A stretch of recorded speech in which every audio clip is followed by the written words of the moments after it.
থেকে ইসলাম, ইসলাম ছাড়া পৃথিবীতে আর কোনো দিন থাকতে পারে না। পৃথিবীতে হক দিন কয়টা? আসতে বলবেন না কয়টা? কোন মুসলমান যদি বলে ইসলাম ছাড়া আরো যে ধর্মগুলো আছে এগুলো ধর্ম, এগুলো ভালো, ঈমান থাকবে? ঈমান থাকবে? থাকবে না। হ্যাঁ, আপনি এটা বলতে পারেন যে কোন ধর্ম বলে না যে তুমি মিথ্যা কথা বলো, এই কথা বলতে পারেন। কোন ধর্ম বলে না তুমি হিংসা করো, কোন ধর্ম বলো না তুমি বেহায়াপনা দেখাও, এটা বলতে পারেন। কিন্তু ইসলামের বাইরে আরো যে ধর্ম আছে ওগুলো ধর্ম, ওগুলো ভালো, এই কথা বলা মাত্রই তার ঈমান নাই। ঠিক কিনা? তার ঈমান নাই।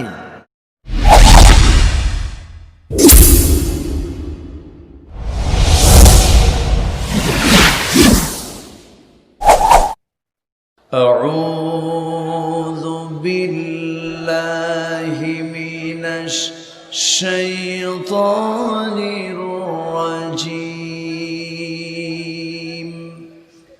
بسم الله الرحمن الرحيم.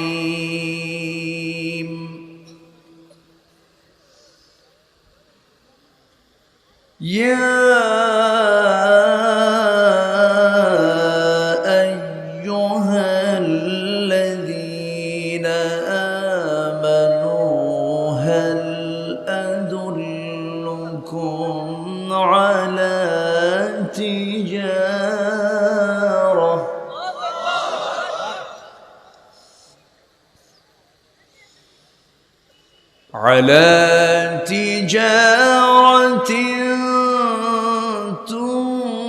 تنجيكم من عذاب أليم.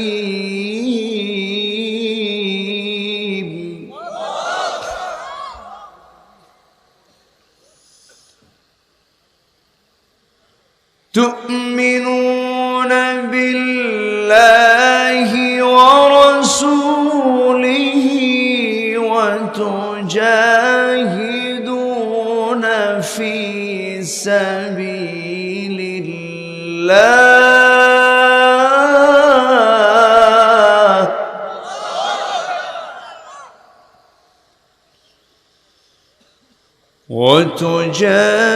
وتجاهدون في سبيل الله بأموالكم وأنفسكم.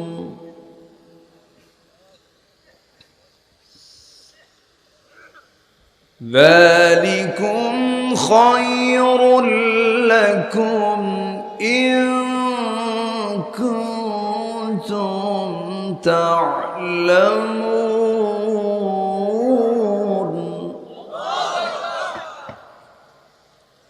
আমরা শুকর আদায় করছি, বলছি আলহামদুলিল্লাহ।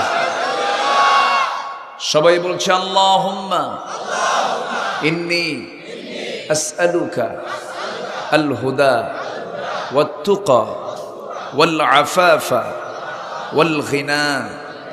সবাই বলি আল্লাহুম্মা লাকা আসলামতু ওয়া বিকা আমানতু ওয়া আলাইকা তাওয়াক্কালতু ওয়া ইলাইকা আনাবতু। আমরা আল্লাহ তাআলার শুকর আদায় করে নিলাম। সম্মানিত হাজিরিন, আমি সেখান থেকে তেলাওয়াত করেছি যে স্থানের 2-3টা আয়াতকে অনেকে পড়তে চান না, ওই আয়াতগুলোকে দেখলে ভয় পান। এরকম কিছু সম্প্রদায় আমার দেশে আছে না নাই? আছে। খুবই কমন আয়াত। এটা ওলামাদের অঞ্চল। লক্ষ্মীপুর জেলা হলো আলেমদের জেলা, আলহামদুলিল্লাহ। দু একটা গডফাদারও আছে। কিছু আবু জের আবুল আহাব না থাকলে খেলবেন কেমনে? খেলার দরকার আছে না নাই? খেলতেও তো হবে, মাঠে থাকতে হবে না? ফাঁকা ফিল্ডে গোল দিলে মজা আছে? কিছু থাকবেই তো। সম্মানিত ভাইয়েরা, আমি সেখান থেকেই কথা বলবো যেখান থেকে আমি তেলাওয়াত দিয়ে শুরু করেছি। সূরাটি হলো মাদানী সূরা। সূরাতুস সফ, খুবই কমন। এবছর আমি এর আগে এই আয়াতের উপর অনেক আলোচনা করেছি। এবছর মনে হয় আজকে আমি প্রথম এই দুটো আয়াত আমি তেলাওয়াত করলাম। দেখি কিছু কথা আমি চেষ্টা করব, আমাকে সহযোগিতা করতে হবে সবার। সবাই সহযোগিতা করতে রাজি আছেন তো? না স্লোগান দিয়া শক্তি শেষ হয়নি তো? দেখা যাক, দেখি চার্জ কতটুকু আছে। আল্লাহ কবুল করুন, জোরে বলি আল্লাহুম্মা আমিন। সম্মানিত ভাইয়েরা, সম্মানিত উপস্থিতি, আমরা যে কিতাবটা নিয়ে বসে আছি, এই কিতাব এই প্রেজেন্ট ওয়ার্ল্ডেও অচল না সচল? আসতে বলেন কেন? অচল না সচল? কোরআন দিয়ে বিজ্ঞান যাচাই হবে না বিজ্ঞান দিয়ে কোরআন যাচাই হবে? কোরআন দিয়ে, হ্যাঁ, কোরআন দিয়ে বিজ্ঞান যাচাই হবে। পৃথিবীর কোনো মানুষের যে রচনা এই কিতাব নয়, তা বর্তমান দুনিয়ার সায়েন্সের সবচাইতে বড় আবিষ্কার হলো কম্পিউটার। কম্পিউটারও প্রমাণ করে দিয়েছে লাইসা হাদা মিন কালামিল বাশার, এটা কোনো মানব রচিত কোনো কিতাব নয়। জোরে বলি সুবহানাল্লাহ। সুপার কম্পিউটার বলে দিয়েছে, রিসার্চ করেছে, রিসার্চ হচ্ছে কোরআন নিয়ে, গবেষণা চলবে, চলতে থাকবে কিয়ামত পর্যন্ত। কিন্তু সারা জীবন কিয়ামত পর্যন্ত সমস্ত জ্ঞানীরা ভিক্ষুকের মতো চেয়ে থাকবে কোরআনের দিকে। জোরে বলে সুবহানাল্লাহ। এটার আশ্চর্যতা কখনো ফুরাবে না, দিন দিন নতুন হবে, আরো নতুন নতুন তথ্য বের হয়ে আসবে। সম্মানিত ভাইয়েরা, সম্মানিত উপস্থিতি, ইসলাম যা বলেছে কোনোটাই, কোরআন যা বলেছে কোনোটাই বিজ্ঞানের সঙ্গে সাংঘর্ষিক নয়। আজকে মিসাইল, পাথফাইন্ডার, বড় বড় যে আবিষ্কারগুলো করছে, বড় বড় অস্ত্র, যে ক্ষেপণাস্ত্রগুলো তৈরি করছে, এগুলো সবকিছুর মূল সোর্স নিয়েছে এই কালাম থেকে। কিন্তু মুসলমান ষোড়শ শতাব্দীর আগ পর্যন্ত মোটামুটি মুসলমানদের একটি বিচরণ জ্ঞান বিজ্ঞানে ছিল। কিন্তু সেই মুসলমান জ্ঞানে বিজ্ঞানে আজ ইউরোপ আমেরিকার চেয়ে এগিয়ে আছে না পিছিয়ে আছে? পিছিয়ে আছে। কোন দিকে পিছিয়ে আছে? হলো বিজ্ঞান চর্চায়, প্রযুক্তি চর্চায়। এই সাবকন্টিনেন্ট এক সময় কোনো আলেমের সামনে ক্যামেরা নেওয়া যেত না, কোনো আলেমের সামনে ইংরেজি ভাষায় কথা বলা যেত না, ফতুয়া দিত ইংরেজি বলা হারাম। এরকম ফতুয়া পাইনি আমরা? পেয়েছি। এই সাবকন্টিনেন্টে কোন ম্যাক্সিমাম আলেমের সামনে ক্যামেরা থাকলে বলতো এটা তো প্রকাশ্য শিরকের কাজ, এটা গুনার কাজ। যারাই ফতুয়া দিয়েছেন আজকে তারাই ক্যামেরার সামনে এখন বসে বসে কথা বলেন। সম্মানিত ভাইয়েরা, এটার ঘাটতির মূল কারণ হলো, মূল কারণটা হচ্ছে এই দেশ শাসন করেছে 47-এর আগ পর্যন্ত এক টানা 190 বছর হলো ব্রিটিশরা। কারা শাসন করেছে? ব্রিটিশরা। তাদের ধ্যান ধারণা, তাদের কিছু চিন্তা চেতনা, তাদের শিক্ষার কিছু কারিকুলাম মুসলিম জাতির মধ্যে ঢুকিয়ে দেওয়া হয়েছে। সেই ষড়যন্ত্র, সেই সিস্টেম, সেই পদ্ধতি আজও কি আমরা ছাড়তে পেরেছি? আসতে বলবেন, ছাড়তে পেরেছি? পারি নাই। তাহলে বুঝবো কেমনে? দিন তো বুঝবো না আমরা বিজ্ঞান চর্চাতে এগিয়ে তো পারবো না।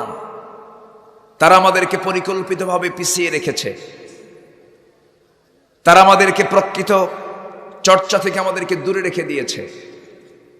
একজন মাদ্রাসা স্টুডেন্ট কামিল পাশ করে, দাওরায়ে হাদিস কমপ্লিট করে, কিন্তু একামতে দ্বীনের মূল নির্যাস সে বোঝে না। আছে না নেই বলেন তো? আছে না নাই? আচ্ছা, বোঝে না। এগুলোর পিছনে মূল কারণ হলো ইন্ধন জুগিয়েছে দীর্ঘ সময় ধরে এই ব্রিটিশরা। সম্মানিত ভাইয়েরা, এই সমস্ত বিষয় থেকে আমাদেরকে সচেতন হতে হবে। সামনে আমাদেরকে জ্ঞানে বিজ্ঞানে এগিয়ে যেতে হবে সামনের দিকে। আপনি অবাক হবেন, ইউরোপ, আমেরিকা, ইহুদি, খ্রিস্টান আমাকে আপনাকে গণে, কিন্তু আমরা তাদেরকে গণি না। তারা আমাদেরকে এস্টিমেট করে, তারা আমাদেরকে টার্গেট করে। তার বড় প্রমাণ হলো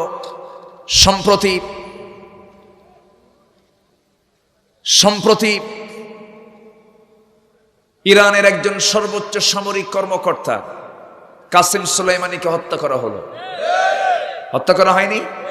হত্যা করা হয়েছে। কেন হত্যা করা হয়েছে? মুসলিম সামরিক শক্তি প্রবল হোক, এটা কখনো পাশ্চাত্য কখনো চায় না। সম্মানিত ভাইয়েরা, সম্মানিত বন্ধুগণ, আল্লাহ পাক সামরিক শক্তিটাকে শক্তিশালী করার জন্য একটা সূরার নামই দিলেন সূরাতুল হাদীদ, এবং বলে দিলেন ফিহি বা'সুন শাদীদু ওয়া মানাফিউ লিন-নাস, যাতে রয়েছে প্রচন্ড শক্তি এবং মানুষের জন্য রয়েছে এর মধ্যেই কল্যাণ এবং উপকার। কিন্তু আজকে মুসলমান সেই জাতীয় শিক্ষা থেকে অনেক অনেক দূরে চলে এসেছে। শুধু ফতুয়া নিয়ে আজকে আমার দেশ ব্যস্ত হয়ে পড়েছে, গালাগাল নিয়ে ব্যস্ত হয়ে পড়েছে। আজকে একজন আরেকজনকে সহ্য করতে পারছে না। টুপি নিয়ে গন্ডগোল, মাত্র টুপি, কোন টুপি পরবো কোন টুপি পরবো না, টুপি দেখে সালাম দেব কি দেব না এই সিদ্ধান্ত নেয়। আজকে মুসলমান তার চিন্তা চেতনার কত ডিমোশনে নিয়ে এসেছে মুসলমান জাতি আজকে। সম্মানিত ভাইরা, মূল কারণ হলো জিহালাত, মূর্খতা, জ্ঞানের অভাব। আছে না নাই? আসতে বলবেন না, আছে না নাই? আছে। আমার বন্ধুগণ, আমাকে আপনাকে সবার আগে জ্ঞানার্জনে মনোনিবেশ দিতে হবে। আমাকে জ্ঞানে বিজ্ঞানে এগিয়ে আসতে হবে। আল্লাহ রাব্বুল আলামিন বান্দার জন্য প্রথম ওহী কিন্তু অন্য কিছু দেন নাই, প্রথম ওহীটাই দিয়েছেন। বান্দা তোমাকে পড়তে হবে। আমার সঙ্গে সবাই ঠোঁট মিলিয়ে সুন্দর করে জাবালে নূরে যে রাসূল যে প্রথম আয়াতগুলো পেলেন, সে আয়াতগুলো হলো ইকরা বিসমি রাব্বিকাল্লাযী খালাক খালাকাল ইনসানা মিন আলাক ইকরা ওয়া রাব্বুকাল আকরামুল্লাযী আল্লামা বিল কলম আল্লামাল ইনসানা মা লাম ইয়ালাম। জোরে বলি আল্লাহু আকবার। নবীকে প্রথম অর্ডারই দেওয়া হলো, হে রাসূল আপনি পড়ুন। কার নামে পড়বেন আপনি? আসতে বলবেন না, কার নামে পড়তে হবে? আমার দেশেও পড়াশোনা আছে না নাই? আসতে বল, আছে না নাই? আছে। লক্ষ লক্ষ ছাত্র ছাত্রী পড়াশোনা করে, কলেজে পড়ে, ভার্সিটিতে পড়ে, মাদ্রাসায় পড়ে। শিক্ষার হার আমরা যে তথ্যগুলো পেয়ে পাচ্ছি, আজ থেকে 10 বছর আগে শিক্ষার হার যা ছিল আজকে কমছে না বাড়ছে? শিক্ষার হার বেড়েছে, ধর্ষণ বুঝি কমেছে? হ্যাঁ, শিক্ষা হলো কি তাও? প্রশ্ন আছে না নাই? শিক্ষার হার বাড়ল। শিক্ষা কিছু কিছু জেলায় 100% শিক্ষার হার। কত পার্সেন্ট? 100%। শিক্ষার হার বাড়ল, ধর্ষণও বাড়ল। শিক্ষার হার বাড়ল, খুনও বাড়ল। শিক্ষার হারও বাড়ল, কোর্ট কাছারিতে মামলাও বাড়ল। তাহলে অবশ্যই শিক্ষা অর্জন হচ্ছে বটে, কিন্তু সেই শিক্ষানীতির ভিতরে কিছু ত্রুটি অবশ্যই আছে না নাই? আসতে বলবেন না, আছে না নাই? দু একজন করে যে ওঠে, হ্যাঁ, জরুরত, প্রয়োজন। তাহলে তো হয়, তাহলে তো প্রয়োজন, তাহলে সবাই যান, সেরে টেরে আসেন। এরকম কিছু বলবো, ছুটি দিয়ে দেব? শেষ ক্লাস আমি বলেছি না, খুব কঠিন। যারা মাদ্রাসায় শিক্ষকতা করেন, কলেজের শিক্ষকতা করেন, প্রথম ক্লাস কিন্তু খুব মজা পায়। শিক্ষকও মজা পায়, ছাত্র মজা পায়। কিন্তু শেষ ক্লাস আর যায় না। শিক্ষকও পারে না, ছাত্রকে স্যার যান, ঠিক কিনা? কিন্তু এখানে তো আর ঘর না, এখানে তো আর যাওয়ার জন্য বলারও দরকার হয় না। তবে আদবের প্রয়োজন আছে না নাই? আসতে বলবেন না, আদবের প্রয়োজন আছে না নাই? আমরা কিসের আদব নিয়ে বসবো বলুন? কি কোন কিতাবকে সামনে নিয়ে? কোরআনকে সামনে নিয়ে। আমরা কেউ অযথা অপ্রয়োজনে আমরা নড়াচড়া করব না। আমি বেশি সময় নেব না, আপনাদেরকে বেশি বিরক্তও করব না। ওয়াজ মূলত আবার আমার পূর্বের যারা মেহমান অনেক অনেক বিচক্ষণ, তারা অনেক কনসাস এবং অনেক বড় স্কলার, তারা অনেক কথা তারা বলেছেন। আমি একটু জোড়াতালি দিয়ে কিছু কথা বলে বিদায় নেব। জোরে বলি ইনশাআল্লাহ। আমার তো ইলম কালাম তেমন নেই, কিন্তু মানুষ আমাকে ওই একটু উপরে রাখতে চায়, উপরে রাখে। ছোটবেলায় আব্বার সঙ্গে বাজারে যেতাম, কাঁচা বাজারে। ওই তরিতরকারি বিক্রি করার জন্য আগে কিন্তু ওই মিটার ইউজ হতো না, ডিজিটাল যে এখন মিটারগুলো, এগুলো আগে ইউজ হতো কি পাল্লা। ওই পাল্লা এক পাশে দিত হলো তরিতরকারি, আরেক পাশে কি দিত? পাথর, বাটখারা। তো বাটখারাগুলো ফাইন করে সাজায় রাখতো। আমি দেখতাম, গুনতাম কতগুলো বাটখারা আছে।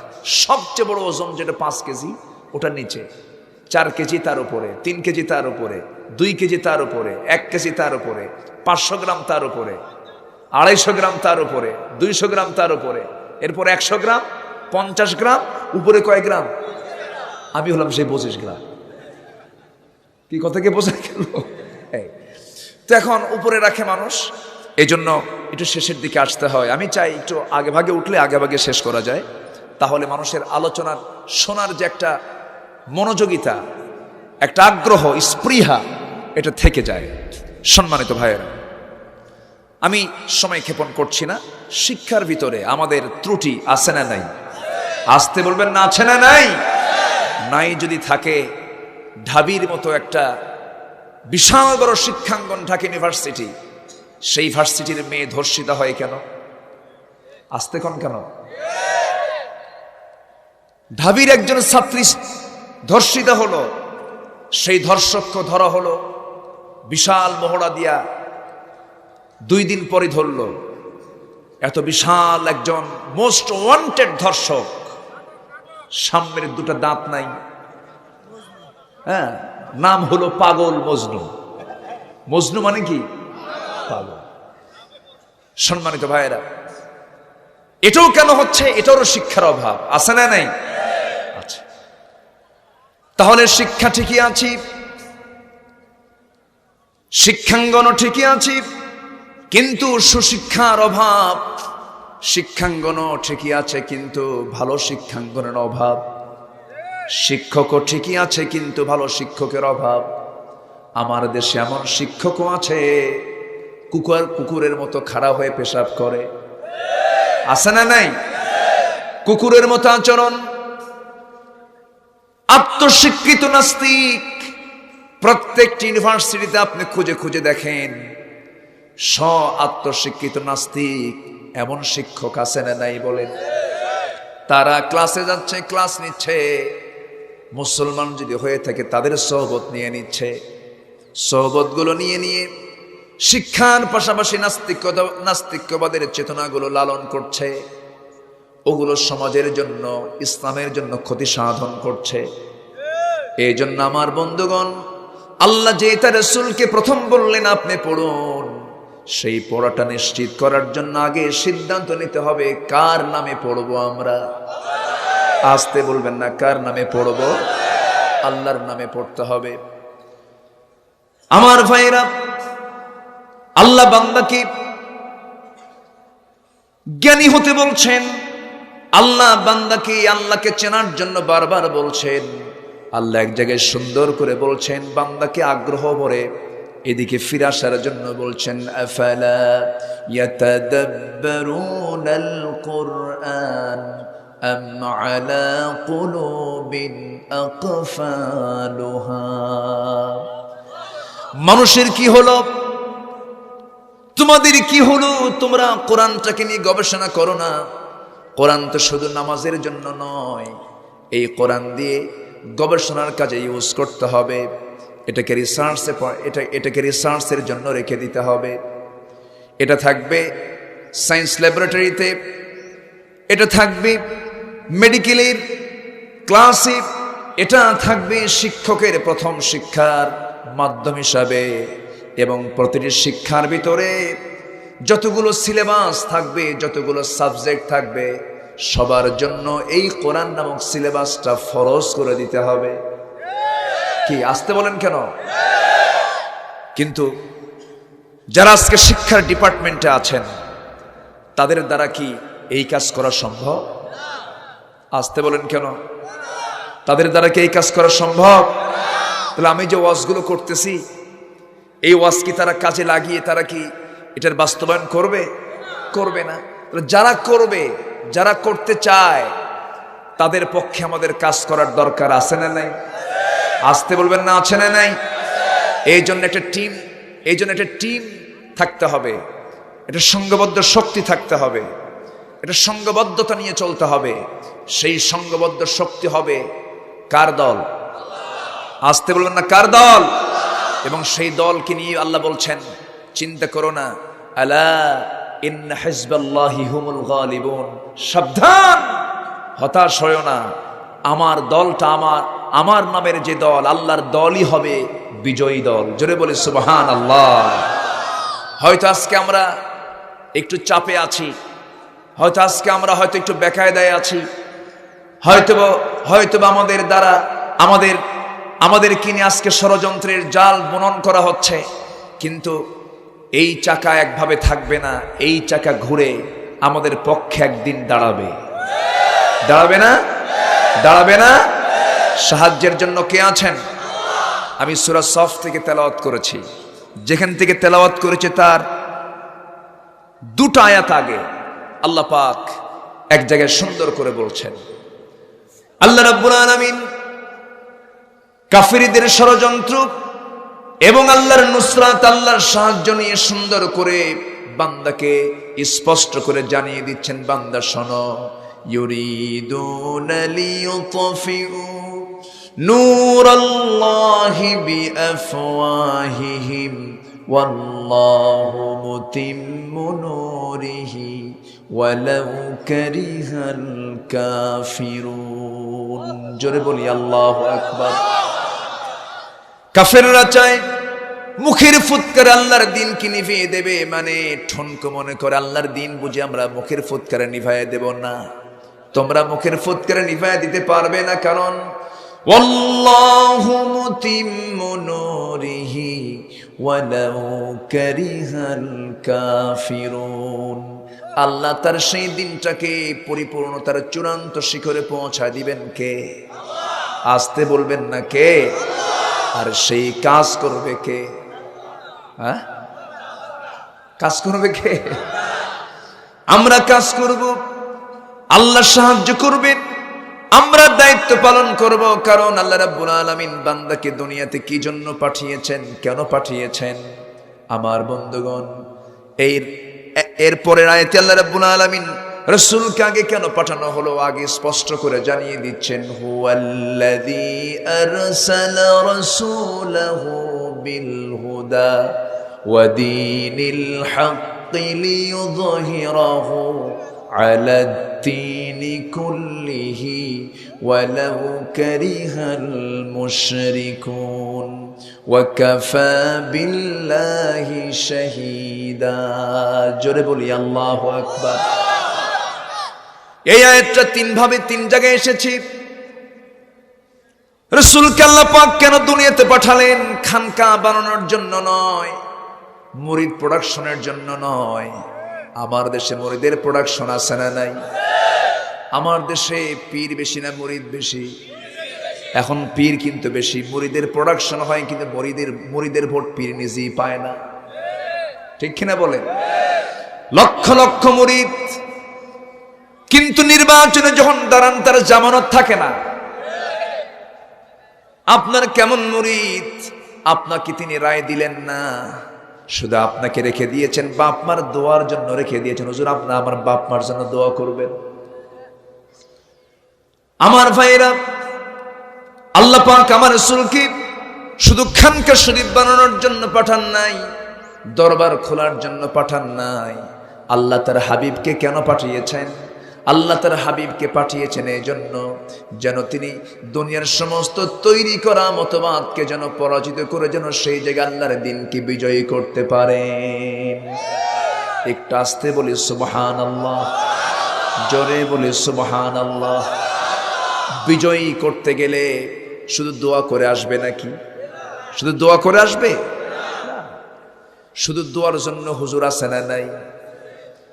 মদের ফ্যাক্টরি উদ্বোধন হবে, পীর সাহেবকে ডাক দিয়ে বলে পীর সাহেব হুজুর আসুন, একটু দোয়া করতে হবে, একটা ফ্যাক্টরি উদ্বোধন হবে, আপনি একটু দোয়া করলে বরকত হবে।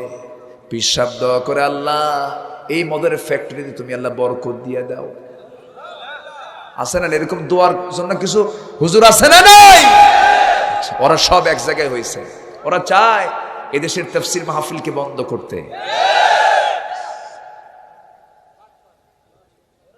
কথা বলবো, কথা বলবো, সবাইকে শুনতে রাজি আছেন? আপনার পাশে থেকে যে উঠতে চাবে জোর করে ধরবেন, চাপি ধরবেন, জোর করে ধরবেন, আস্তে করে বসায় দিবেন, কোনো ওঠা ওঠি নাই। আমি তো আগে আসতে চাইছি, আমার উপরে উঠায় দিবেন, আমি তো জোর করে রাখবো আপনাদেরকে। একটু বসুন। সম্মানিত ভাইয়েরা, সম্মানিত বন্ধুগণ, এই দেশে আলোচনার ভিতরে দুটো ধারা আছে, একটা হলো আয়াত ছাড়া আলোচনা, আরেকটা হলো আয়াত সহ আলোচনা। আলোচনার কয়টা ধারা? দুইটা ধারা। এক ধারা হলো তারানারে বান্দরে কোলা খাইছে ইন্দুরে, আছে না নাই? এই সম্মানিত ভাইয়েরা, না কাহিনী ঠিক আছে, নাহনু নাকুসু আলাইকা হাসানাল কাসাস, কোরআনই তো শ্রেষ্ঠ একটি কাহিনী, বলি আলহামদুলিল্লাহ। এর মধ্যে কাহিনী নাই, এর মধ্যে ইতিহাস নাই, রাসূল কি ইতিহাস বলেননি? কিন্তু এর মধ্যে কি বাবা হুজুর দাদা হুজুর আছে? হ্যাঁ, কষ্ট হচ্ছে আপনাদের? আল্লাহর কসম, আমি পীর বিরোধী না, কিন্তু আবার ভুল বুঝবেন না, আমি পীরকে সম্মান করি, ভক্তি করি, শ্রদ্ধা করি, কিন্তু যে পীরের সাথে একামতের দিনের সম্পর্ক নাই সেই পীর পীর জাদা নয়, সেটা হারাম জাদা। স্পষ্ট কথা। একামতের দিনের সঙ্গে যার সম্পর্ক নাই, সে যদি গোটা দুনিয়ার শ্রেষ্ঠ আলেম হয়, তার মূল্য আমার কাছে 4 পয়সা নাই। এলেম এক জিনিস আর আমল আরেক বিষয়। এলেম এবং আমল দুটারই দরকার আছে না নাই? আবু জেল জানতো না? আসতে বলবেন না, জানতো না? না জানলে কি বিরোধিতা করা যায়? জেনে বিরোধিতা করতে হয়। আবু জেল জানতো কিন্তু মানতো না, আর সাহাবা কেরাম জানতেন, মানতেন।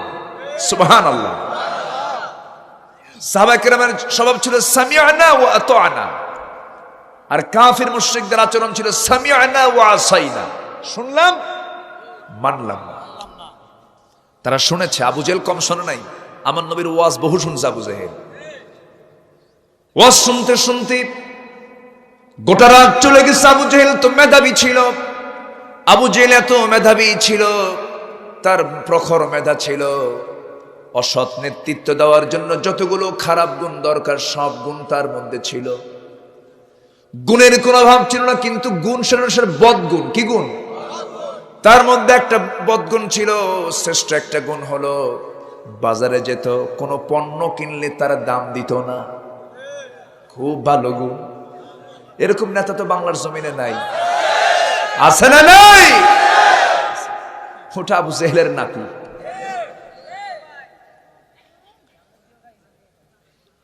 আবু জেহেল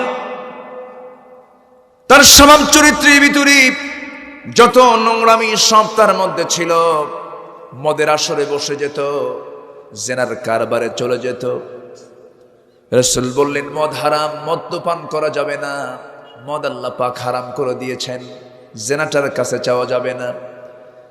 আবু জেহেল রাসূলকে বলতেছে, মুহাম্মদ বিন আব্দুল্লাহ, খামাখা নিজেদের মধ্যে গন্ডগোল করার কি দরকার? ঘুম থেকে উঠে তোমার আমি চেহারা দেখি, তুমি আমার চেহারা দেখো, একই বংশের মানুষ, একই গোত্রের মানুষ, ঘুম থেকে উঠেই তোমার সঙ্গে সাক্ষাৎ হয়ে যায়, খামাখা গন্ডগোল করার কি দরকার? তোমার ধর্মটাও থাকুক, আমার ধর্ম থাকুক, তোমারটা আমি মানতেছি, তুমি আমারটা আমার লাত মানতকে একটু বৈধতা দিয়ে দাও। যেরকম মাঝে মাঝে বলা হয় মা দুর্গা গজে চড়েছেন, ফসল উন্নতি হয়েছে, তুমি এরকম একটা কিছু বলে দাও। রাসূল বললেন, ও আবু জেহেল, বাতিলদের লিডার, তুমি আমাকে যে প্রপোজ করতেছো, এই প্রপোজ তো আমি কখনো গ্রহণ করতে পারবো না, কারণ আমার কাছে আল্লাহ তাআলা যে সুস্পষ্ট দিন দিয়েছেন, একমাত্র দিন হচ্ছে আল্লাহর পক্ষ থেকে ইসলাম। ইসলাম ছাড়া পৃথিবীতে আর কোনো দিন থাকতে পারে না। পৃথিবীতে হক দিন কয়টা? আসতে বলবেন না কয়টা? কোন মুসলমান যদি বলে ইসলাম ছাড়া আরো যে ধর্মগুলো আছে এগুলো ধর্ম, এগুলো ভালো, ঈমান থাকবে? ঈমান থাকবে? থাকবে না। হ্যাঁ, আপনি এটা বলতে পারেন যে কোন ধর্ম বলে না যে তুমি মিথ্যা কথা বলো, এই কথা বলতে পারেন। কোন ধর্ম বলে না তুমি হিংসা করো, কোন ধর্ম বলে না তুমি বেহায়াপনা দেখাও, এটা বলতে পারেন। কিন্তু ইসলামের বাইরে আরো যে ধর্ম আছে ওগুলো ধর্ম, ওগুলো ভালো, এই কথা বলা মাত্রই তার ঈমান নাই। ঠিক কিনা? তার ঈমান নাই। এই জন্য আল্লাহ রাব্বুল আলামিন রাসূলকে কেন পাঠিয়েছেন তা ফাইন্ড আউট করলেন। কেন দুনিয়াতে পাঠালাম হে রাসূল? আপনাকে পাঠানোর এক নম্বর উদ্দেশ্য হলো আপনি যেন পৃথিবীর যত ধর্ম আছে, পৃথিবীর যত তন্ত্রমন্ত্র আছে, পৃথিবীর যত ইসলাম আছে, পৃথিবীর যত বাদ আছে, সমস্ত তন্ত্রমন্ত্রের উপরে যেন এই দিনকে, ইসলামকে যেন আপনি বিজয়ী করতে পারেন। এই জন্যই আমি আপনাকে দুনিয়াতে পাঠিয়েছি। দিন কি এমনি এমনি বিজয় হয়েছে নাকি? বদর যুদ্ধ চালিয়েছেন মুহাম্মদ সাল্লাল্লাহু, হিজরত করেছেন মুহাম্মদ সাল্লাল্লাহু, মক্কার মাটিতে থাপ্পড় খেয়েছেন মুহাম্মদ সাল্লাল্লাহু। মক্কার কাফিররা রাসূলকে মেরে ফেলার পর্যন্ত প্ল্যান করে নিয়েছে, পরিবারে অশান্তি ঢুকিয়ে দিয়েছে, বয়কট পর্যন্ত করেছে। পায়খানাগুলো ছাগলের পায়খানার মতো কটকটে হয়ে গেছে। এত কষ্ট করেছেন অন্য কোনো কারণ নয়। আমার নবীজি শুধু যদি প্রস্তাব দিতেন তোমারটাও চলুক আমারটাও চলুক, কোনো গন্ডগোল হতো না। যেমন আজকে কিছু মুসলমান মসজিদেও যায়, আবার পূজার মণ্ডপে গিয়ে প্রসাদ খেয়ে আসে বিসমিল্লাহ কয়া। এরকম কিছু আছে না নাই বলেন? আছে। আমার ভাইয়েরা, আমি কোন ধর্মকে কটাক্ষ করছি না। এখানে অনেক ভিডিও চলে এসেছে, কথা বলতে নিয়ে একটু কনসাস, একটু সচেতনতা নিয়ে কথা বলা দরকার। মুখে যা আসবে তাই বলা যাবে না। তবে এটা আল্লাহর কথা। কার কথা বলেন? আল্লাহর কথা। কথা যখন বলবে তুমি স্ট্রেট কাট কথা বলবে, সোজা কথা বলবে, ইনি বিনিয়ে হেকমত খাটায় কোনো প্যাঁচ মেরে কোনো মিথ্যার আশ্রয় নিবা না। ইত্তাকুল্লাহা ওয়া কুলু কাওলান সাদীদা। যা বলবে সোজা সাপটা কথা বলবে, ইনি বিনিয়ে কোনো কিছু বলবে না। তাহলে আল্লাহ রাব্বুল আলামিন বলছেন, আমাকে ভয় করো যদি, আর সত্য কথা যদি বলতে পারো, ইউসলিহ লাকুম আ'মালাকুম, তোমার জীবনের সমস্ত আমল কি যা ভুল ছিল সংশোধন করে দেব আমি আল্লাহ। আর তোমার জীবনের যত গুনাহগুলো তুমি করেছো সব আমি আল্লাহ মাফ করে দেব। আমার ভাইরা, আমার নবীজি স্ট্রেট কথা যখন বলে ফেললেন না, কোনো দিন মানি না, কোনো বিধান মানি না, কোনো কিছু আইনকে আমি মানতে পারবো না কার আইন ছাড়া, কার বিধান ছাড়া, কার হুকুম ছাড়া। এই কথা যখন রাসূল বললেন, প্রস্তাব দিয়ে কোনো কাম হলো না। আবু জেহেল অনেক চেষ্টা করেছিল, চেষ্টার কোনো কমতি ছিল না, কিন্তু রাসূলকে দিন থেকে এক চুল পরিমাণ নড়াতে পারলো না। আমার নবীজির দাওয়াতের কাজ বন্ধ ছিল না, নবীজির দাওয়াতি কাজ চলতেছিল। এবং সেই দাওয়াতি কাজকে উদ্বুদ্ধ করার জন্য আল্লাহ রাব্বুল আলামিন আমার রাসূলকে সকল পয়গম্বরদের দাওয়াতের কথা উপস্থাপন করেছেন। যেমন আমার পূর্বের পয়গম্বর সেকেন্ড পিতা নূহ আলাইহিস সালাতু ওয়াস সালাম তিনি কেমন করে দাওয়াত দিয়েছেন। তিনি বলছেন, ইন্নী দাআউতু কওমি লাইলান ওয়া নাহারা, আমি আমার কওমের মাঝে দিন রাত আমি দাওয়াতের কাজ করেছি।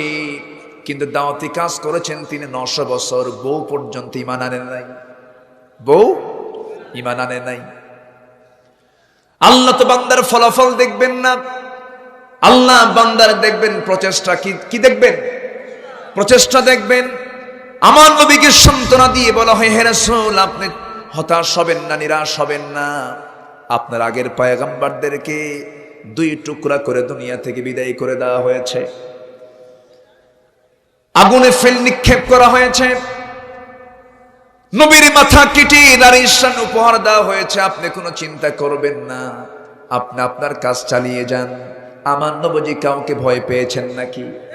আসতে বলবেন না, কাউকে ভয় পেয়েছেন নাকি? তার যে দাওয়াতি মিশন, সেই মিশন যখন তিনি শুরু করে দিলেন, এক পর্যায়ে নবীজির জীবন থেকে 2জন শক্তিশালী মানুষ যখন বিদায় নিলেন, নবীজির কাছের 2জন মানুষ ছিলেন, একজন ছিলেন খাদিজা, আরেকজন ছিলেন আবু তালিব। খাদিজা মুসলিমা হয়ে দুনিয়া থেকে বিদায় নিয়েছিলেন। তার একটা প্রভাব ছিল, কারণ সম্পত্তির দিক থেকে সবচেয়ে বেশি সম্পত্তির মালিক ছিলেন এই খাদিজা। আবার ওইদিকে আবু তালিব নেতৃস্থানীয় ব্যক্তিবর্গের অন্যতম হওয়ার কারণে তার ভয়ে নবীর দিকে কেউ চোখ রাঙিয়ে কথা বলার সাহস পায় নাই। কিন্তু এই 2জন মানুষ যখন নবীর জীবন থেকে যখন বিদায় নিয়ে নিলেন, চলে গেলেন, আবু জেহেল বেয়াড়া হয়ে গেল, রাসূলকে যেখানেই পায় সেখানে তাকে আটকায় দেয়, সাহাবা একরামকে ধরে ধরে মারে, রক্তাক্ত করে দেয়। আমার নবীর সামনে একজন সাহাবীকে মেরে রক্তাক্ত করে দেওয়া হলো। রাসূল শুধু চেয়ে চেয়ে দেখতেছেন, কিচ্ছু বলার পরিবেশ তিনি পাচ্ছেন না। এরপরে সেই সাহাবীকে মারার কারণে তার বাবা এসে সামনে দাঁড়ায় বলতেছে, তোমরা আমার ছেলেটাকে বেদম মারতেছো, রক্তাক্ত করে দিচ্ছ, যে অপরাধে তোমরা তাকে মারতেছো সেই কালিমা তো আমি তার বাবা অনেক আগেই গ্রহণ করে নিয়েছি। ছেলেকে প্রহার করা বন্ধ করে দিয়া বাপকে ধরা হলো। বাপকে মারতে মারতে রক্তাক্ত করে ফেলে দিয়া 2 পা 2 ঘোড়ার পায়ের সঙ্গে চালিয়ে বেঁধে দিয়া 2 ঘোড়া 2 দিকে চালায় দিল। মুরগির রানের মতো 2 টুকরা হয়ে গেলেন। আল্লাহর প্রিয় সাহাবী ইয়াসির রাদিয়াল্লাহু তাআলা আনহু নবীজি চেয়ে চেয়ে দেখছেন আর বলছেন, সাবরান আলা ইয়াসির ফাইন্না মাউইদাকুমুল জান্নাহ, ধৈর্য ধরো, তোমাদের জন্য জান্নাতের ওয়াদা হয়ে গেছে। নির্যাতন বাংলার জমিনেও শুরু হয়েছে। প্রসব বেদনা সহ্য করতেই হবে। প্রসব বেদনা যে মা সহ্য করবেন না, মা ডাকটা শুনবেন কেমনে? মা ডাক শোনার জন্য মাকে তো অবশ্যই অসহ যন্ত্রণা সহ্য করতেই হবে। এই যে কষ্টের মধ্য দিয়া যে সন্তানটা জন্ম নেয়, ওই সন্তানটার চেহারার দিকে যখন, ফুটফুটে চেহারার দিকে যখন মা তাকান, এই যে অসহ যন্ত্রণা তার জীবনে এসেছিল, সব দুঃখ যন্ত্রণা সন্তানকে দেখা মাত্রই সব মা ভুলে যান। আমরা একটি সুন্দর ভবিষ্যৎ সামনে দেখব বাংলাদেশে, জোরে বলি ইনশাআল্লাহ। দেখবো না? সেই দিন কোন নাস্তিক, কোন মুরতাদ পালানোর জন্য তোরা একটা গর্ত খুঁজে পাবি না, একটা রাস্তাও খুঁজে পাবি না। দিন আসতেছে সামনে, আসতেছে না? শহীদের রক্ত বৃথা যাবে না, শহীদের রক্ত বৃথা যাবে না। ওয়ালা তাকুলু লিমান ইউকতালু ফি সাবিলিল্লাহি আমওয়াত বাল আহইয়া। সম্মানিত ভাইয়েরা, ওরা বোঝে না, ওরা হাসে, আলেমের বিরুদ্ধে ষড়যন্ত্র করে আর মিষ্টি বিতরণ করে ওই গ্রুপ। জন্মের মতো মিষ্টি খাইয়ে নেয়, সামনে আসবে একদিন, সেদিন তোদের খাওয়াও পাবি না তোরা, ঠিক কিনা? আসবে দিন, আসবে না? জোরে বলি ইনশাআল্লাহ। কিন্তু আমার আপনার দায়িত্ব আছে না নেই? সে দায়িত্বটা কি? আসুন ধীরে ধীরে আমরা আলোচনার একটু গভীরে চলে যাই। গভীর রাত, একটু গভীর আলোচনায় চলে যায় নাকি? কষ্ট হচ্ছে না তো? খুব ভালো মানুষ আপনারা। আমার বন্ধুগণ, এই দুনিয়াতে আমরা যা কিছু করি সব তো একটি লক্ষ্য হলো আমরা জাহান্নাম থেকে বাঁচতে চাই। কি থেকে বাঁচতে চাই? জাহান্নাম থেকে বাঁচতে চাই। জাহান্নাম থেকে বাঁচার জন্য জাহান্নামের কাজগুলো করা যাবে না, জান্নাতের কাজগুলো করতে হবে আমাকে আপনাকে। আল্লাহ বান্দাকে এবারে জান্নাতের অফার দিচ্ছেন। কিসের অফার বলেন? জান্নাতের অফার। আল্লাহ বান্দাকে ডাক দিয়ে বলছেন, শোনো ইমানদারেরা, আমি কি তোমাদের এমন একটি বিজনেসের কথা বলবো যেই বিজনেসটা করলে পরে আল্লাহ তোমাদেরকে জাহান্নাম থেকে নিষ্কৃতি দিবেন, জান্নাত দিবেন। জোরে বলি সুবহানাল্লাহ। গোটা কোরআনে কোথাও নাই নামাজ পড়ো জান্নাত দেব, হজ করো জান্নাত দেব, যাকাত দেবে জান্নাত দেব, এমন সরাসরি এরকম করে কোনো আয়াত নাই। কিন্তু আল্লাহ বলছেন, বান্দারে এমন একটা কাজ তুমি করবে যে কাজ করলে পর আমি তোমাকে জাহান্নাম থেকে আমি তোমাকে নাজাত দিয়ে আমি তোমাকে জান্নাত দেব। জাহান্নামের আগুন থেকে তুমি বাঁচতে পারবে। সেই কাজগুলো কি আল্লাহ রাব্বুল আলামিন সুন্দর করে বলছেন। সেই পুঁজিপাটটা হলো, এক নাম্বার, তুমি ঈমান আনবে কার উপরে? আসতে বলবেন না, কার উপরে? ঈমান যার নাই, নবীর বাপ হয়েও কোনো লাভ নাই। নবীর বাপ হয়েও লাভ নাই। ইব্রাহিম আলাইহিস সালাম মুসলিম মিল্লাতের জাতির পিতা, তিনি, তার বাবা জান্নাতি না জাহান্নামী? আসতে জান্নাতি না জাহান্নামী? জাহান্নামী। ইব্রাহিম আলাইহিস সালাম তার বাবাকে জান্নাতে নিতে পারবেন না, কারণ জান্নাত পেতে হলে, প্রথম সিগন্যাল পেতে হলে আপনাকে আগে ইমানদার হতে হবে। আমার নবীর সামনে এক সাহাবী এসে কান্দের বলে, হুজুর আমার বাপ তো জাহান্নামী, আমার বাপ তো বেঈমান হয়ে মারা গেছে, আমার বাবার প্রতি দরদ চলে এসেছে, আমার বাপ তো জাহান্নামের বাসিন্দা। আমার নবী সাহাবীকে সান্ত্বনা দিয়ে বলছেন, সাহাবী কেন্দো না, তোমার বাবার যে হাল আমার বাবারও সেই হাল। আমার ভাইয়েরা, ঈমান সবচেয়ে বড় পুঁজি। ঈমান ছাড়া কোনো দাম নাই, ঈমান ছাড়া কোনো মূল্য নেই। আপনি যত বড় শক্তিধর মানুষ হন না কেন, আপনি যত বড় পাওয়ারফুল মানুষ হন না কেন, ডোনাল্ড ট্রাম্প হন, অং সান সুচি হন, দামোদর দাস নরেন্দ্র মোদী হন, সুপ্রিম পাওয়ারের অধিকারী হন, যা হন না কেন, আপনার ঈমান নাই, আপনার কোনো মূল্য আল্লাহর কাছে নাই। এই জন্য আল্লাহর কাছে মূল্য হতে হলে, জান্নাতের বাসিন্দা হতে হলে সব আগে আমাকে আনতে হবে ঈমানের পুঁজি। কিসের পুঁজি? ঈমান নামক পুঁজি, এটা আগে আনতে হবে। ঈমানটা শিরিক মিশ্রিত হওয়া যাবে না। শিরিক মুক্ত হতে হবে, বিদাত মুক্ত হতে হবে, জুলুম মুক্ত হতে হবে। আল্লাহ রাব্বুল আলামিন বান্দাকে সুন্দর করে বলছেন, বান্দা শোনো, যারা কি করবে, ওয়াল্লাযীনা আমানু ওয়ালাম ইয়ালবিসু ঈমানাহুম বিযুলমিন উলাইকা লাহুমুল আমনু ওয়া হুম মুহতাদুন। ঈমান যারা আনবে এবং শিরিক মুক্ত জীবন যারা করবে, এরাই তো হেদায়েত প্রাপ্ত বান্দা। আমি এদেরকে জান্নাত দিয়ে দেব। জোরে বলি সুবহানাল্লাহ। আমার ভাই, আমার দেশে শিরিকের কারবার আছে না নাই? জুলুম আছে না নাই? বড় বড় গুনার মোহরা আছে না নাই? সার্কাস, সিনেমা, যাত্রা, থিয়েটার, নাটকগুলো আছে না নাই?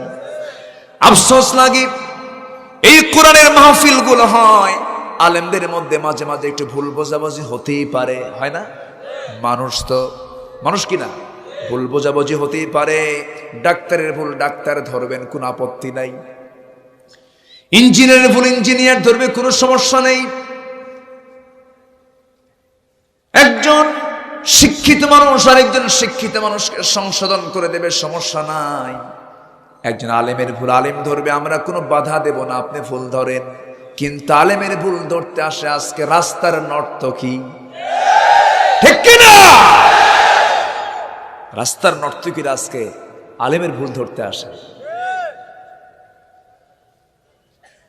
সম্মানিত ভাইয়েরা, সম্মানিত বন্ধুগণ, আজকে আমার দেশের মর্যাদা পায়, সম্মান পায় হলো নায়িকা, গায়িকা, ক্রিকেটার, সুরকার, গীতিকার, জানোয়ার। আমি কি ভুল বলছি? আজকে তাদের সম্মান খুব খুব ইজ্জত। নেতা হওয়ার জন্য বলে, কিছু কিছু দল আছে, এরকম দল আছে, নেতা হওয়ার জন্য বলে, এই তুই কয়টারে মারছিস, তুই কয়টারে থাপ্পড় মারছিস, তোর জীবনের রেকর্ড কি, ব্যাকগ্রাউন্ড কি, কয়টারে স্টেপ করছিস, কয়টারে থাপ্পড় মেরেছিস। এই সমস্ত নেতৃত্ব যুবকরা মানা যাবে না। নেতৃত্ব মানতে হবে একজনের, তিনি হচ্ছেন নবিয়ুনা মুহাম্মদ সাল্লাল্লাহু। আমার পূর্বের মেহমান জামাল ভাই, উনি তো জামালিয়া তরিকা দিয়ে গেলেন, তরিকা জামালিয়া না, উনি এটা মজা করে বলেছেন। সম্মানিত ভাইয়েরা, সব তো দেখলাম, সব দেখা শেষ হয়নি, দেখলাম তো। দেশ স্বাধীন হয়েছে ৭১-এ, স্বাধীন হলো কোন সালে? ৭১-এ। আজকে 2020, কত বছর? 50 হয়ে গেছে। রাস্তাই পর্যন্ত ঠিক হলো না। রাস্তা ঠিক হয়েছে? 50 বছরের রাস্তাই ঠিক হয় না, আর কি ঠিক হবে? রাস্তা ঠিক হবে কেমনে? রাস্তার এক সাইড কাজ শুরু করে, আরেক সাইডে শেষ হতে হতে এই সাইডের বাকল নাই। আমি কি ভুল বলতেছি? থাকবে কেমনে? রড বাদ দিয়ে যদি বাঁশ ঢুকায়, থাকে না, কেমনে থাকবে? এখন চলছে রড থেরাপি না বাঁশ থেরাপি, এই হচ্ছে অবস্থা। সম্মানিত বন্ধুগণ, কাকে বলবেন আপনি? বলার তো শোনারও লোক নাই। হয়তো বলার কিছু লোক আছে, কিন্তু শুনবে কে? শোনার তো লোক নেই। বরাদ্দ হয়, কাজের বরাদ্দ। একটা উদাহরণ মনে পড়লো, এক রাজা রাতের বেলা ঘুমাতে পারে নাই, প্রচন্ড শিয়ালের ডাকাডাকি। শিয়ালের ডাকাডাকিতে রাজার ঘুম হয় নাই। সকালবেলা উজিরদেরকে ডাক দিয়ে বলছে, উজির, আমি তো আজকে ঘুমাতে পারি না। কেন? এত চিল্লালে শিয়াল, কি ঘুম পারা যায়? এরা চিল্লাই কেন বলো তো? একজন বলে, মাননীয় আমাদের রাজামশাই, জাহাপনা, এই শিয়ালগুলো চিল্লানোর কারণ হচ্ছে, চিল্লি করার কারণ হলো প্রচন্ড শীতের কারণে, মাঘ মাসের হাড় কাঁপানো শীতে তারা থাকতে পারছে না, কম্বল নাই। কি নাই? শিয়ালের তো কম্বল লাগে, তাই না? এলাকায় শিয়ালের কম্বল লাগে না? কম্বল নাই। এখন রাজামশাই বলতেছে, ঠিক আছে, যা বরাদ্দ লাগে, যতগুলো কম্বল লাগে আমি দিলাম শিয়ালকে, যাও, তবুও যেন চিল্লা না করে। বরাদ্দ হয়ে গেছে কম্বলের, শিয়ালের জন্য কম্বল পাস। পরের রাতে, আগের রাতে যে আওয়াজ ছিল, পরের রাতে আর ডাবল আওয়াজ হয়ে গেছে। সকালে আবার জরুরি সভা ডাক দিয়ে বলতেছে, তোমরা তোমাদের পরামর্শ শুনে আমি তো কম্বল দিলাম, আওয়াজ তো আরো ডাবল হয়ে গেল, আরো বেশি আওয়াজ হলো, ঘুম তো হয়ই নাই। কি জাহাপনা, আপনি বুঝবেন না, গত রাতে যে চিল্লি করেছে, এটা হলো ঠান্ডার কারণে, কষ্টের কারণে চিল্লি, আর আজকে এটা চিল্লি নয় জাহাপনা। এই রাতে আজকে তাদের আওয়াজের কারণ হলো আপনি যে কম্বল দিয়েছেন, সেই কম্বলে খুশি হয়ে তারা চিৎকার মেরে আপনার শকর গোজার করতেছে। এরকম তেলবাজ নেতা আমার দেশে কম না বেশি? আসতে বলেন, কম না বেশি? বলতে বলতে ওমরে ফারুক পর্যন্ত ঠেকায় দেয়, ঠিক কি না? বলতে বলতে নিয়ে যায় সাহাবীদের সাথে। সম্মানিত ভাইয়েরা, সম্মানিত বন্ধুগণ, আমার দেশে তো তেলবাজি থাকবে। আমার দেশে তো আর আপেল আবাদ হয় না, আপেলের গাছ নেই। আপেল থাকলে না হয় নিউটন তুই একটা তৈরি হইতো। আপেল কেন নিচের দিকে পরে উপরে কেন ওঠে না, এই চিন্তা করতে করতে বিজ্ঞানী নিউটন আবিষ্কার করলেন মাধ্যাকর্ষণ শক্তি। কিন্তু আমার দেশে তার আপেল নাই, আছে হলো সরিষার তেল। তেলের গাছ আছে না নাই? ওই তেল, সরিষার তেল হয়, খালি তেল মারে। কি মারে? তেল মারে। মারতে থাকো, একদিন সুন্দর সোনালী দিন আমাদের সামনে অপেক্ষা করছে। আসবে দিন, আমরা সামনে এগিয়ে যাব। পুঁজি হলো আমাদের, 1 নম্বর পুঁজি হলো আমরা ঈমান এনেছি কার উপরে? আসতে বলবেন না, কার উপরে? আল্লাহর উপরে।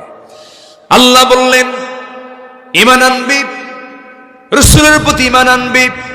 নাম্বার 3 হলো ওয়াতুজাহিদুনা ফি সাবিলিল্লাহি বিআমওয়ালিকুম ওয়া আনফুসিকুম যালিকুম খায়রুল লাকুম ইন কুনতুম তা'লামুন। জোরে বলি আল্লাহু আকবার। নাম্বার 3 হলো আল্লাহ রাস্তায় জিহাদ করবে, সংগ্রাম করবে। নামাজ মুনাফিকরাও পড়ে, রোজা মুনাফিকরাও রাখে, দান সদকার ক্ষেত্রেও মুনাফিকরাও কিছু অংশগ্রহণ করে। কিন্তু মাঠে ময়দানে কিন্তু সব ইমানদার, সমস্ত বান্দা কিন্তু যেতে চায় না। আমার বন্ধুগণ, মাঠে ময়দানে যে বান্দা টিকে থাকতে পারবে তার ইমানটাই মজবুত। ইমানের পরীক্ষা মসজিদে নয়, ইমানের পরীক্ষা হলো জিহাদের ময়দান, ঠিক কিনা? ইমানের পরীক্ষা হলো জিহাদের ময়দান। আমার নবীজি মক্কার বাসিন্দা, মদিনার দিকে হিজরত করলেন। আমার নবীজি মদিনার দিকে যখন রওনা দিবেন, আমার নবীজির চোখে হাসি না কান্না? আসতে বলবেন না, হাসি না কান্না? কান্না কাঁদতে কাঁদতে আমার নবীজি মক্কা থেকে মদিনার দিকে রওনা দিলেন। আমার নবীজি ওই কাবার ভিতরে ঢুকে সেজদা দিতে চেয়েছিলেন। একদিন কাবার বাসিন্দা তিনি ছিলেন, ওই মক্কার বাসিন্দা তিনি ছিলেন। কাবা শরীফের দরজার চাবি একজন ব্যক্তির কাছে ছিল, ওসমান বিন তালহার কাছে ছিল।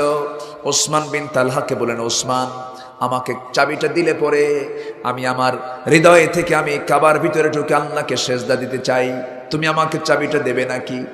ধাক্কা মেরে, আমার রাসূলকে ধাক্কা মেরে যখন ফেলে দিল, আমার নবীজি মুখ থুবড়ে পড়ে গেলেন। মুখ থুবড়ে পড়ে যাওয়ার পর আমার নবীজি হাসি মাখা মুখ নিয়ে আবার তিনি দাঁড়ালেন।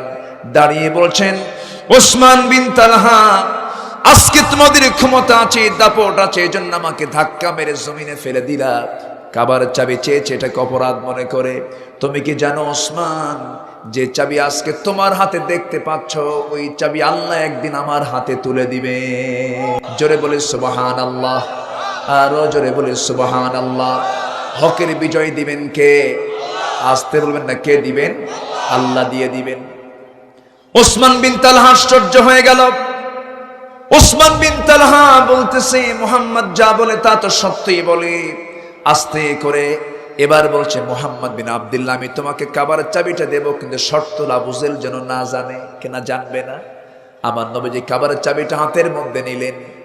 চাবিটা হাতের মধ্যে নিয়ে কাবার দরজা যখন তিনি তালাটা খুললেন, তালা খুলে ভিতরে দেখতে পেলেন মূর্তিগুলো সাজায় রেখেছে। লাত, মানাত, উজ্জা সহ অনেকগুলো মূর্তি সাজানো আছে, কাবার ভিতরে ঢুকিয়ে ফেলেছে তারা। আমার নবীজি প্রচন্ড মেজাজ, প্রচন্ড রাগ গোসায় তিনি ফেটে পড়ছেন। মনে মনে চিন্তা করছেন, কোন মূর্তি রাখবো না, সব ভেঙ্গে চুরে চুরমার করে সব আল্লাহর ঘর থেকে সাফ করে ফেলবো। এমন সিদ্ধান্ত যখন নিচ্ছিলেন, জিবরিল আমিন বলছেন, ইয়া রাসূলুল্লাহ, আপনার এখন কাবার এই ভিতরের সেই মূর্তিগুলো এখন ভাঙ্গার সময় আসে নাই। ভাঙ্গার সময় যখন আসবে, সেই সময় আপনি কাবার ভিতরে থেকে এই মূর্তিগুলো সাফ করে ফেলবেন। বরং আপনি এখন কি করবেন? আপনার জন্য দোয়া হলো, ওয়াকুর রাব্বি আদখিলনি মুদখালা সিদকিন ওয়া খারিজনি মুখরাজা সিদকিন ওয়াজআলনি মিন লাদুনকা সুলতানান নাসীরা। জোরে বলি আল্লাহু আকবার। আমার নবীজি সেই জায়গা থেকে আস্তে করে নেমে আসলেন। আমার নবীজি মক্কায় পারেন নাই, মক্কার ভিতরে ওই কাবার ভিতরে মূর্তিগুলো রেখে রাসূল ওই দিকে লক্ষ্য করে তিনি নামাজ আদায় করেছেন।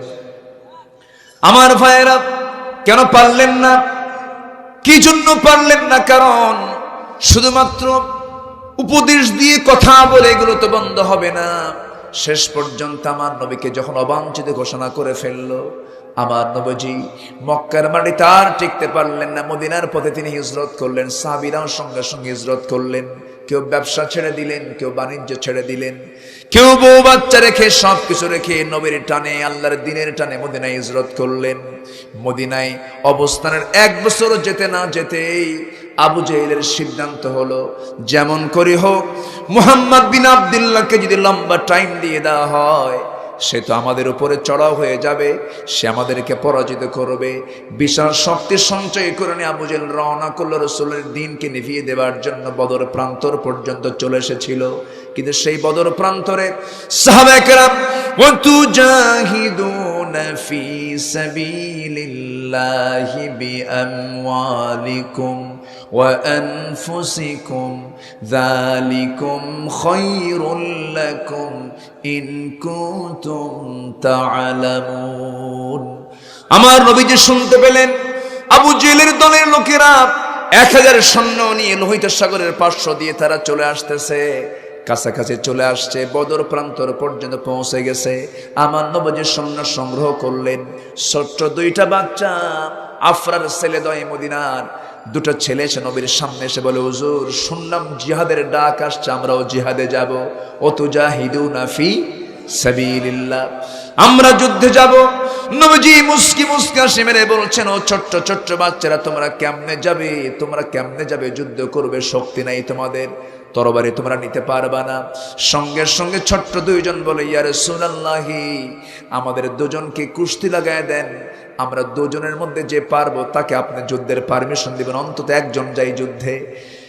16জন বলে, ইয়া রাসূলুল্লাহ, ও শুধু লম্বায় বড় কিন্তু গায়ের শক্তি আমার বেশি। রাসূল বলেন, ঠিক আছে, মারামারি লাগো তোমরা। মারামারি লেগে গেছে।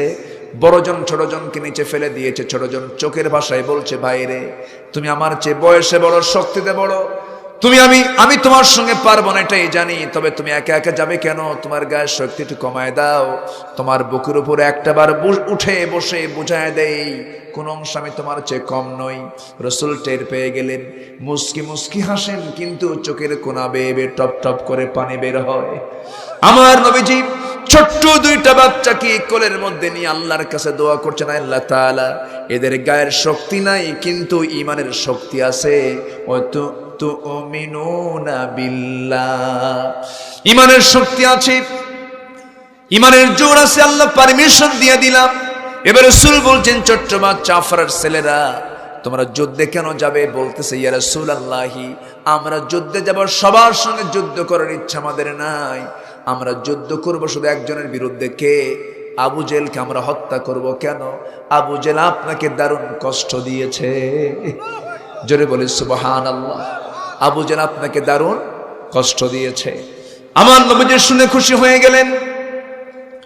আমার নবীজি শিশু, ইসলাম 1 বছরও যায় নাই, সেই সময় তিনি কোনো মতো কিছু সাহাবীকে সংগ্রহ করলেন। ঘোড়া নাই, তরবারি নাই, 313 জন মোটে সংগ্রহ হয়ে গেল। আমার নবীজি পিছপা হলেন না। মদিনার সেই মসজিদ থেকে তিনি রওনা করলেন, বদর প্রান্তর পর্যন্ত পৌঁছে গেলেন। 3.5 মাইল অতিক্রম করে আবু জেহেলরাও এসেছে বদর নামক প্রান্তরে।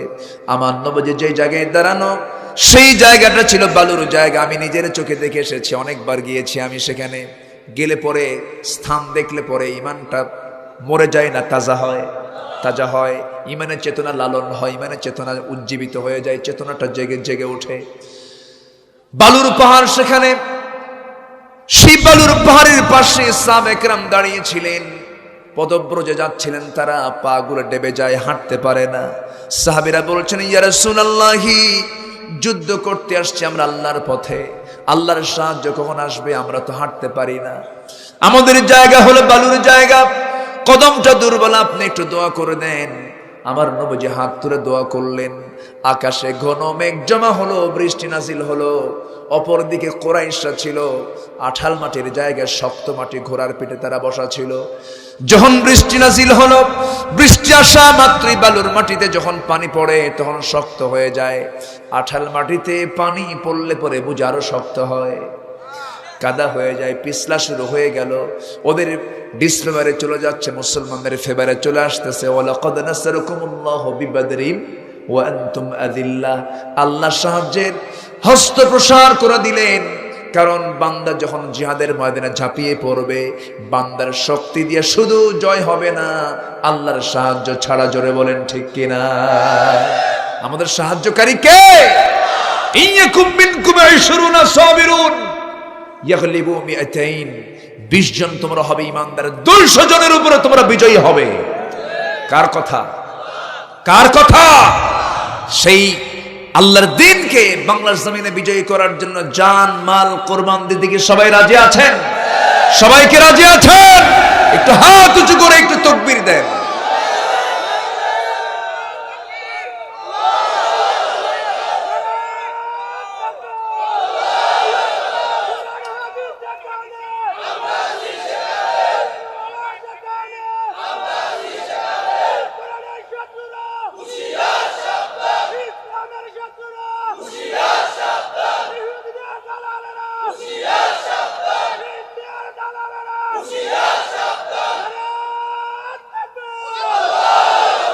আল্লাহ সবার হাতকে কবুল করুন। জোরে বলি আমিন, আরো জোরে আমিন। সম্মানিত হাজিরিন, আল্লাহ পাক বলছেন জিহাদ করবে আল্লাহর পথে, যালিকুম খায়রুল লাকুম, এটাই তোমাদের জন্য কল্যাণ, তোমাদের জন্য কল্যাণ, ইন কুনতুম তা'লামুন, যদি তোমরা বোঝো। কার কথা? আসতে বলবেন না, কার কথা? আল্লাহর কথা। যুদ্ধের ময়দানে ছোট্ট দুইটা বাচ্চা মাআজ মুআজ আব্দুল্লাহ ইবনে মাসউদকে মাঝখানে রেখে দুই পাশে ছোট্ট দুইটা বাচ্চা দাঁড়ায় বলতেছে, চাচা আবু জেহেল কই? ইবনে মাসউদ বলছে, আবু জেহেল দিয়ে কি করবা? কে নাস্তা করবো? আল্লাহু আকবার বলবেন না? শেষ করে ফেলবো। কেন? আমরা আমাদের টার্গেট হচ্ছে আবু জেহেল, আর কারোর বিরুদ্ধে যুদ্ধ করার ইচ্ছা আমাদের নাই। মানুষ ছোট, টার্গেট বড়। আল্লাহ ইতিহাস সৃষ্টি করেছেন। নমরুদ কত দাপুটে নেতা, ন্যাংরা মশা দিয়ে খতম। ফেরাউন কত দাপুটে নেতা, পানিতে চুবাইয়া খতম। আবু জেহেল কত দাপুটে নেতা, ছোট্ট দুইটা বাচ্চা ছোট্ট তরবারি নিয়ে আবু জেহেলের সামনে চলে গেছে। টের পায় না আবু জেহেল এটা কোন গ্রুপের লোক। ঘোড়ার পিঠে বসে আছে, দুই দিকে দুই পা ছেড়ে দিয়ে দুই ভাই দুই দিক থেকে চোখ টিপে মেরে শুরু করে দিয়েছে অ্যাকশন। আল্লাহু আকবার, জোরে বলি আল্লাহু আকবার, নারায়ে তাকবীর। এই স্লোগানও নাকি দেওয়া যাবে না, এটা নাকি জঙ্গি জঙ্গি গন্ধায়। যাদের কাছে আল্লাহু আকবার শব্দ জঙ্গি জঙ্গি মনে হয়, আমার তো বিশ্বাস ওদের মায়ের বিয়ে পড়াইছে কোনো ব্রাহ্মণ। কষ্ট হচ্ছে? আল্লাহু আকবার ছাড়া কোনো গতি আছে? সাব্বিহ ইসমা রাব্বিকাল আলা, ইয়া আইয়ুহাল মুদ্দাসসির কুম ফানজির রাব্বাকা ফাকাব্বির। আল্লাহর নাম তুমি বড় করে না, উচ্চগতি করো, আকাশ বাতাস উচ্চগতি করে ফেলো আল্লাহর আওয়াজ দিয়ে। সম্মানিত ভাইয়েরা, এই আওয়াজ অনেকের গায়ে দারুণ শেল বেঁধে যায়। এই আওয়াজ অনেকের কাছে আতঙ্ক, এই আওয়াজ অনেকের কাছে ভয়ঙ্কর। কাদের কাছে? যারা মুনাফিক, যারা মুশরিক, যারা কাফের, যারা জালিম। ঠিক কিনা? আমাদের এই তাকবীর হচ্ছে আমাদের একমাত্র বিজয়ের সম্বল। আল্লাহু আকবার। ইযা লাকীতুম ফিআতান ফাসবুতু ওয়াযকুরুল্লাহা কাসীরা। কোন যখন বাতিল শক্তির মোকাবেলায় দাঁড়িয়ে যাবে, ওয়াযকুরুল্লাহা কাসীরা, আমার নামটা তুমি বেশি করে নেবে। জোরে বলে সুবহানাল্লাহ। ছোট্ট দুইটা বাচ্চা মেরে দিয়েছে, তরবারি হাঁকায় দিয়েছে দুই পায়ে। আবু জেহেল ওই যে ধরাশয়ী হয়ে জমিনে পড়ছে, আর কোমর সোজা হয়ে দাঁড়াতে পারে নাই, আর কোমর সোজা হয়ে দাঁড়াতে পারে নাই। কিন্তু এইদিকে বড় ভাই মাছকে চতুর্দিক থেকে ঘেরাও করে ফেলেছে। ঘেরাও করলে পরে সবার এই কাঁধের নিচে পড়ে আছেন বড় ভাই মাছ। তরবারি চালাচ্ছেন, যুদ্ধ চালাচ্ছেন। এক পর্যায়ে একজন কাফের এসে তার ডান হাতে বাহু বরাবর মেরে দিল। তরবারি ছিটকে পড়ে গেল, হাতটা চামড়ার সঙ্গে ঝুলতে লাগলো। লাফ মেরে গিয়ে তরবারি আবার বাম হাতের মধ্যে নিলেন, যুদ্ধ চালাতে লাগলেন। যুদ্ধ চালাতে চালাতে এক পর্যায়ে দেখা গেল ডান হাতটা এসে বাম হাতে ধাক্কা খাচ্ছে, ঝুলতেছে হাতটা। যুদ্ধ করতে ডিস্টার্ব হচ্ছে মনে করে ডান হাতটা বাম পায়ের তলে রেখে একটা টান মারলেন, হাতটা ছিটকে পড়ে গেল। বাম হাতে যুদ্ধ চালাতে লাগলেন। যুদ্ধ করতে করতে এক পর্যায়ে দেখা গেল বাম হাতও কেটে ফেলে দিল। তরবারি ঝনঝন করে পড়ে গেল, এতিমের মতো সামনে দাঁড়ায় আছে। কিন্তু মুখে তার হাসির ঝিলিক, জান্নাতের গন্ধ নাকের মধ্যে আল্লাহ পাক ঢুকাইয়া দিয়েছেন। হাত কাটা হলো, পা কাটা হলো, মস্তকটা ছিটকে পড়লো। দুনিয়া থেকে বিদায় নিয়ে এই নিষ্পাপ মাসুম বাচ্চাটা বুঝাইয়া দিল দুনিয়ার মুসলমান আল্লাহর পথে টিকে থাকার জন্য, আল্লাহর জমিনে দিন কায়েমের জন্য এমন করে জিহাদ করে জীবনটা দিয়ে দিতে হয়। জোরে বলে সুবহানাল্লাহ। ইসলাম ফুলসজ্জা দিয়ে আসে নাই, ইসলাম এত সস্তায় আসে নাই। ইসলাম এসেছে অনেক ত্যাগ তিতিক্ষার ভিতর দিয়ে, জেল, হামলা, মামলা, হুমকি ধামকি, চক্রাঙ্গানির মধ্য দিয়া। সম্মানিত ভাইয়েরা, পৃথিবীর সবচাইতে উর্বর একটি দেশ হচ্ছে বাংলার জমিন। এমন উর্বর দেশ কোথাও নেই। দিনের জন্য, ইসলামের জন্য উর্বর একটি জমিন হচ্ছে বাংলার জমিন। এই জমিন আল্লাহর দিন কায়েম হবেই হবে, জোরে বলে ইনশাআল্লাহ। সেই মিছিলে, সেই সংগ্রামে 71-এ দেশের স্বাধীনতার ডাক দিয়েছিলেন একজন স্বাধীনতার স্থপতি, আমরা তার জন্য দোয়া করি ভালো। কিন্তু সেই যুদ্ধ ছিল ইনসাফ কায়েমের যুদ্ধ, সেই যুদ্ধ ছিল বাক স্বাধীনতার যুদ্ধ। কিন্তু আরেকটি যুদ্ধ যদি আসে, আরেকটি সংগ্রাম যদি আসে, সেই সংগ্রাম হবে ইসলাম জমিনে কায়েমের সংগ্রাম। আল্লাহ পাক সেই সংগ্রামে সবাইকে শামিল হওয়ার তৌফিক দান করুন। যতটুকু হয়েছে আমরা বলি আলহামদুলিল্লাহ।